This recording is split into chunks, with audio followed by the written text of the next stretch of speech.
A few hours ago, I arrived in Cotonou. My friend picked me up. We went back to my friend's place. I went to pray as it was a Friday, and then I got ready to step out. When you travel to Benin Republic by road, odds are you will get there around noon or in the afternoon. First thing I had to do was have my first meal of the day, and I don't know what this meal is called, but it was banging for real. Cotonou and the entirety of Benin Republic, I assume, has done a lot over the last few years to set itself apart and make it a true tourist hotspot. A couple years ago, the country made itself visa-free for all African travelers. So it doesn't matter if you're from Egypt, South Africa, Kenya, any other country. As long as you hold an African passport, you can visit the West African country visa-free, allegedly. While I was there, the country was still in the process of finalizing its amazing street graffiti projects. And by the time they're done with it, these graffiti projects would be the largest in Africa, I think. We'll talk more on that later, but for now, let's visit while we are really here. Like I mentioned earlier, Benin Republic is not here to play.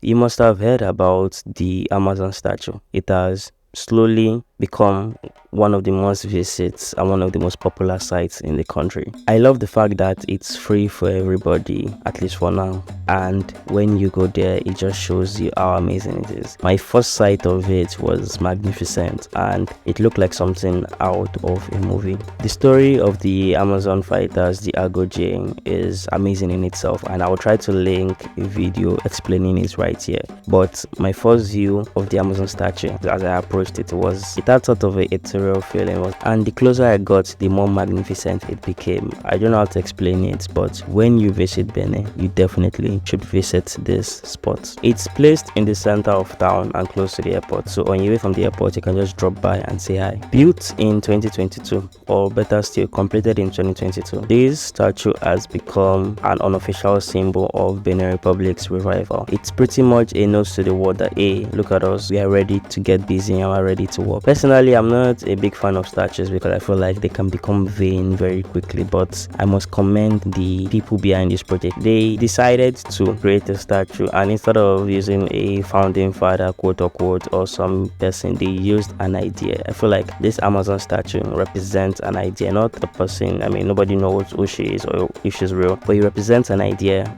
and the unwavering spirit of a nation or an entire region, to be honest. I visited on a Friday, and the longer I stayed there, the more people came around.